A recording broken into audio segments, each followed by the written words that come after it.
Kakak ojo bareng. Ono iki. Amping mego malam. Amping mego malam. Iya. Ngetok. Masalah. Tara kita. Manuk dibelak manuk wis apa sampe gedhe iki.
Yayi Werkudara di Prabu. Lah iya.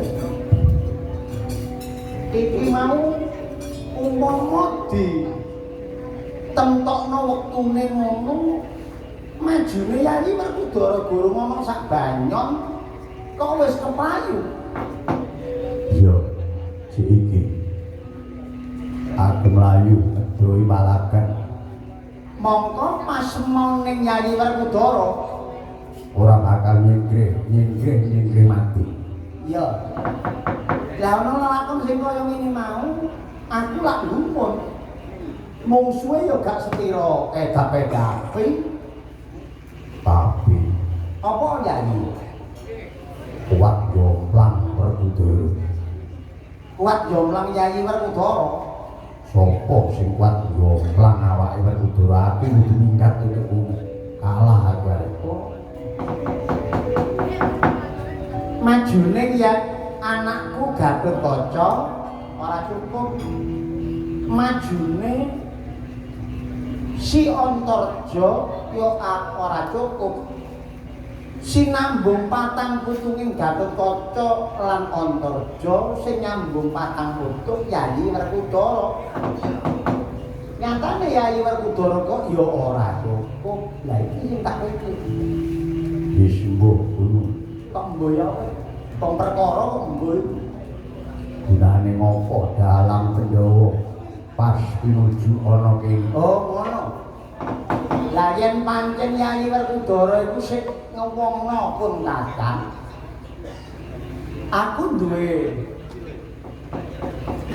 paugeran. Yen wayahe Yayi Werkudara aku ora melu cawe-cawe.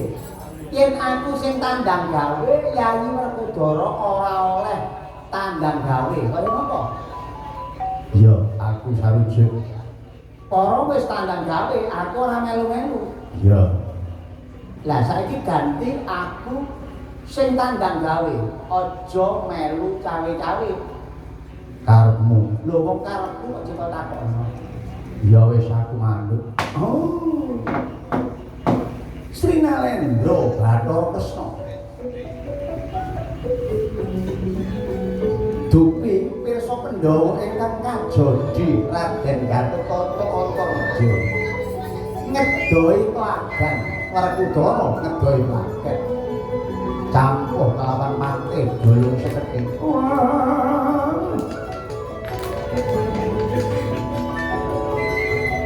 Lantik ing griya wastina ing semu amusing panggaita witing wicara Sri Nalendra Bathara Kresna Sriwiji Nalendra Ratu Bathara Dewa Kreslandhepna bening rasa landheping pamikir tansah memulat memuja perkarsane Gusti kang amungka Gusti kang marbudengrat Gusti kang mahogat agung.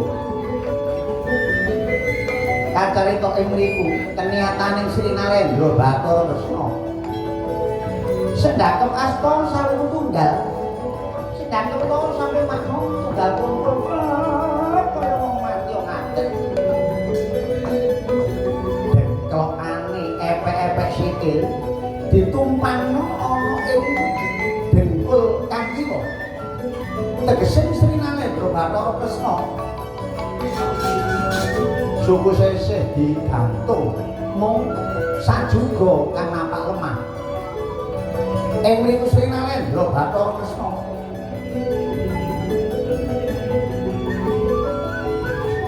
anyawang pucuking Grana ucak-ucuk Grana Kero. Ing kono margane Kempas Klebu sing hawa diarani tanuning urip yen gak ambekan desi mati. Komat kamit moto mantrane aji paling sekawir. Siji loro telu siji loro dadi telu pendhita siji wahan telu bratai telu. Manggi sabdaning Sri Nalendra Bathara Kresna kating ana utus kang nyalira medal saking talingan. Ing ngono pindha bedhor doyanake pindha sinduk rewut mageturan Uparima Barat Lisus nyemplok menuring gapura kendali sada sinten kang malupat jaran teki Anoman Adwewati omongan samping sang Bathara Kresna Bayu.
Praboncana wonten asingandhang ingkang abdi ngaturaken sumpen petit mantuk sandhaping padha sini abdi dalem sun tampa bektinira kang kunjuk marang panjenenganing sun pangestuning sun tampanana Praboncana andhat dosaken jimat kailangan sinuwun ing salaminipun anggen kula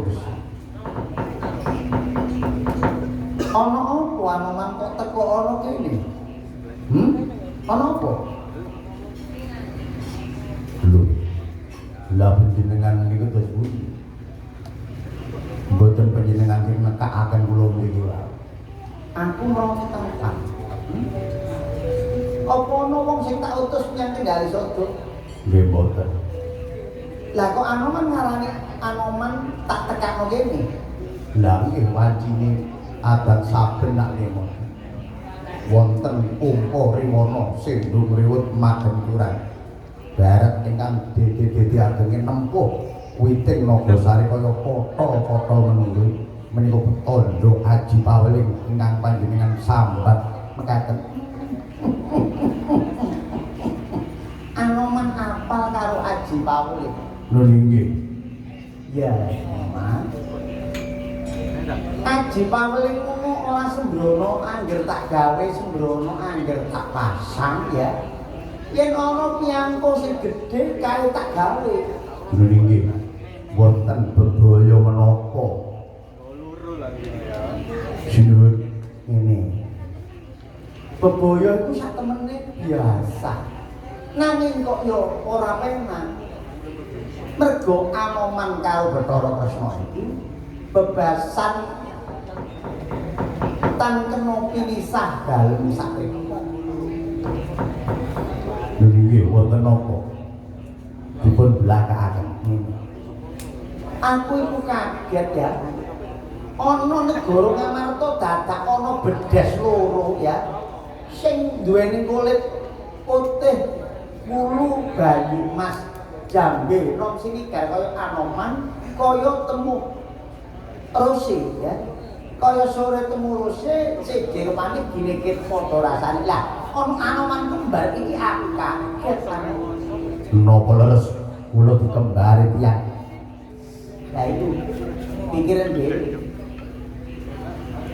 Mergo saiki akeh wong kepengin ngembar-ngembari akeh. Contone cek cilik-cilik rambuté ireng disemir dadi putih, kepengin diceluk Mbah Semar. Dadi Semar dikembari dan lho putih ngono aku dikembari. Awake dicat ireng, awake diceluk Bathara Kresna, omahe dipasang wayang Kresna. Sing tak eram kok gak ono ya temboke dipasang wayang sengkuni. Maksudipun Anoman dino saiki dikembari wong. dipun kembari sinten? Lho. Lah iya bedes iku mang sing tak omong ya apa tidak ngomong gak paten melu blas. Ngomong rasa ngempakake rasa. Nggih kula ngempaken rasa. Lah kok numpak ngrasa tapi ngisor iku gambare waru.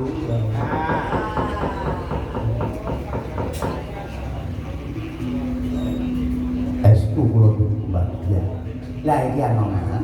Aku mesake karo Anoman Prabodana mangane tak tekekno ana ing kene nang. Tak gawe tandha geti tandha bukti. Buktekno yen Anoman iku mung siji, tapi nyatane loro. Ngono. Ah, lah saiki aku duweni kondo. Kon lak eling iki ana lakon apa yo? Sing bedes loro iki lho. Loto kasarung. Iya, kapal ya. Ana lakon Lutung Kasarung biyen niku sing diceritakno Kendi Trembogo. Lah iki yen Anoman ana loro berarti sing siji palsu, sing siji asli.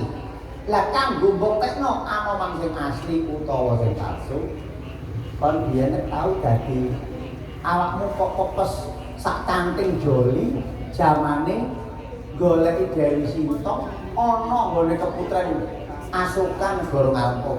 Nggih. Raga kula pepes dados sekanting joli. Lah mulai aku ngene. Aku duwe tata cara. Sapa sing iso ngembari Anoman Prabancana? Tak akoni Anoman Prabancana kinasih Bathara Kresna, nanging sing iso mlebu Baka Kencana, ya.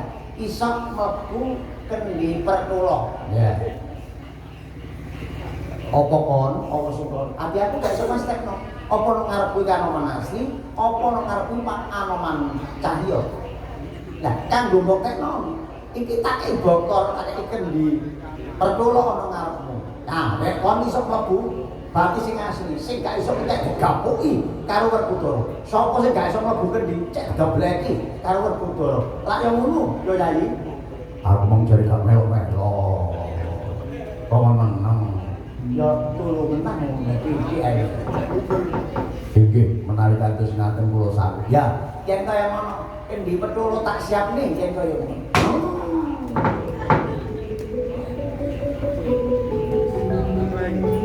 Kacarita panalaring Sri Narendra Bathara Kresna dasar julik dasar lantip ing griya waskita ing Sri. Anoman dipun bebujung dipun Jala Sutra sageta kersa mlebu ana ing Baka Kencana. Nadyan to awake Anoman agene sak jaran mriki. Kokor kencana dipun sarengake Anoman raga dipun pes manggih ana ing Bokor Penyo.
Anoman sing ndi?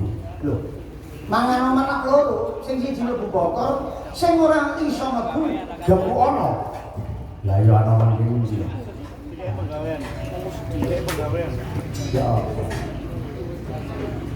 Gusti, kula wonten mriki ongkep Gusti. Anoman apa? Wonten lebeting Bokor kok ongkep ngeten ta. Yang kelawan angin silir lah ya isi sih. Nah, kadang mriki nggih mboten enten napa-napa kok kula dikai buah-buahan tan apa, minum tan apa ngoten kira-kira. Umpama buah kan buah apa? Nggih senengan kula melon ngumpul ngoten. Gak ono melon iki ono keres iki. Kula kere ya. Nggih menawi mboten wonten umpami unjukan ngombe napa ngelak ngeten dene gulu kula mele. Biasane ngombe apa? Biasane. Di kadang-kadang itu water kangen iki. Kok water kangen ya? Water itu banyu. Kangen itu kenal. Ya, aku tahu sakno kan. Karepmu kaya apa to? Karepku ya lali. Para lu dodok liwat nanti. Ya karo apa dodot limar iki nanti. Lah, wong para ya gak ro pun kakang ya gak ro apa sing diarani dodot limar iki nanti. Lah iki kanggo tata-cara mbujuk patih durung seketi supaya balik. Bokor iki tak marah jerone isi dodot limar iki nanti. Kula damel napa Gusti? Lho. Kan iki pokoke manut karo dalange ya. Budal esuk ya budal esuk. Budal sore ya budal sore. Wong gila sak nyuken mapat tumpeng e angel ngono ya. Padahal tumpeng iki pangan. Ya. Wong gila iki gila. Nong ngono kae marang tumpeng teko. Kok kadel ah. Dalan. Apa jadi tambahin satusan cocok tak gak bayar tambahin satusan tapi ya duit sapa ya Udanan. Terus pundi Gusti? ngene ana awakmu iki ya tak minangka kanggo pasang diri mergo Prabu Panang Gubajo iku gak roh sing diarani dodot limar kinanti ku ora roh aku dhewe ora ngerti Werkudara ya ora lah iki sekiramu meneng tak buntal mori rangkep itu lah mengko pokoke dicak omong ya aja ngomong dicak apa emang meneng ya nang dhewe ya ya lek mere kok mere gak apa-apa mere nah Werkudara Yo, kene buntalore ne mori kok apa? tak buntule rangkep itu Yo wis sakar. patih dolong seketi mrene yo tegane nganti iki lho dodok limar ki nganti waduh kaya ngopo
dos pundi? Patih Jolong Seketi. Nun inggih.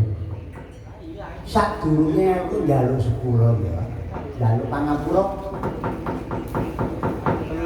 Yayi sinuwun ora ngaku mang mergo gak ro durunge dodot Limar Kinanti. Lah sarene ngreh Yayi sinuwun wonge sabar daneh, sabar narima, sabar tawakal, sabar sidik.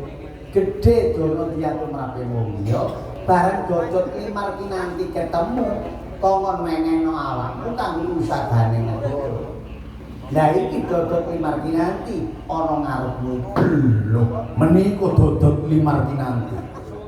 kok dipun bungkus mori rangkep itu niku pripun lho ya apa ini ana tanah Pulo Dawa itu barang apa ae iku diyakini ya diyakini dihormati keris iku gak hormati apa isine keris ora mergo nempak utawa nempak keris sing ewon nempake ping pira ae sampai ketemu pamor iku longko dadi ngajeni sapa sing gawe lah dodot Limar Kinanti ya ngono makane tak buntel moribote ya kudu diajen-ajeni lah kon kok lek boyong dodot Limar Kinanti iki ya kudu kok sembah dhisik ping 7 ngono Oh ngaten. iya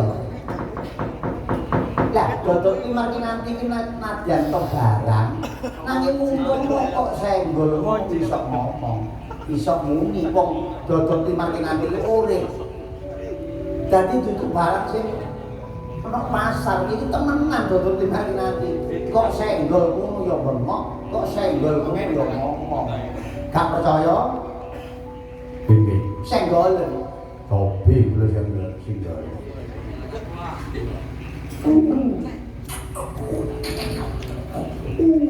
lho ya kok senggol ngono makane lek kate nyenggol sumpemo dhisik sumpemo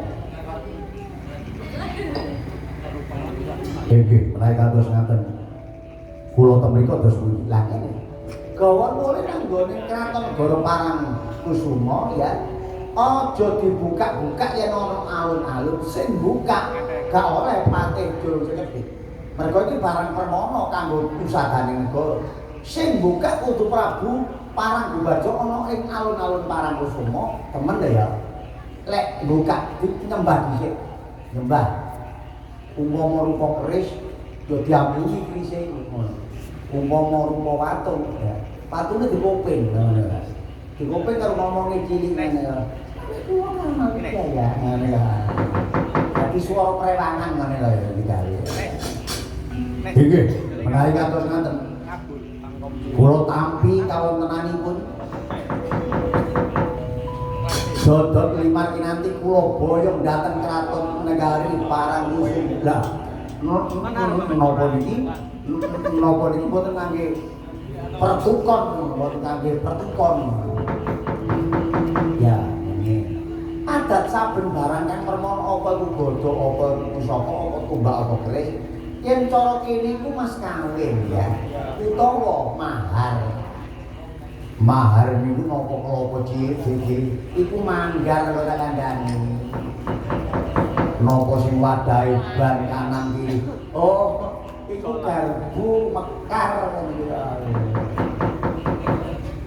Inggih, menawi kados ngaten, kula semedya kula tampi kawontenaning dodot Limar Kinanti. Ya, wis yen kaya ngono ora usah mahar, ora usah atik mas kawin moro boyoken Gustimu kandhane ana welingen kok nyembah ping 7 bukan ngono nggone alun-alun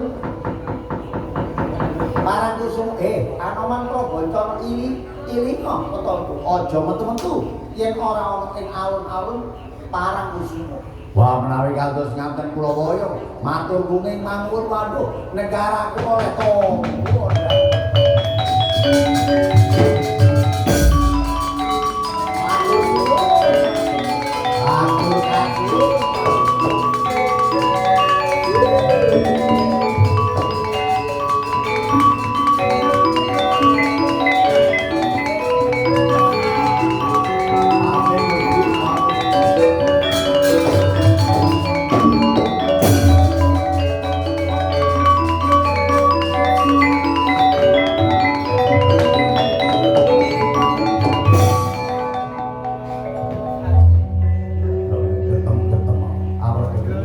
Jumbu. Oh. Para jumbu aku kerep.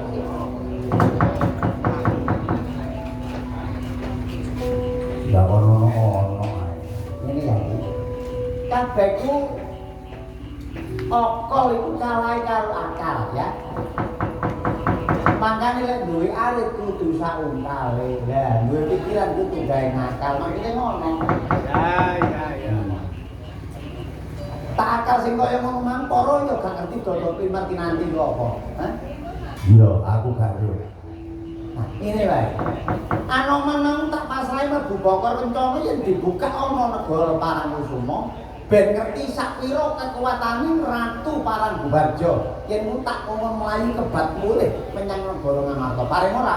Pandhawa kudu tata-tata siaga saking prajurit ketapake njaga mbenteni negara Ngamarta. Mbok menawa mengko ana lurukane Ratu Paranggubarjo wis ora bakal kalah tajuk.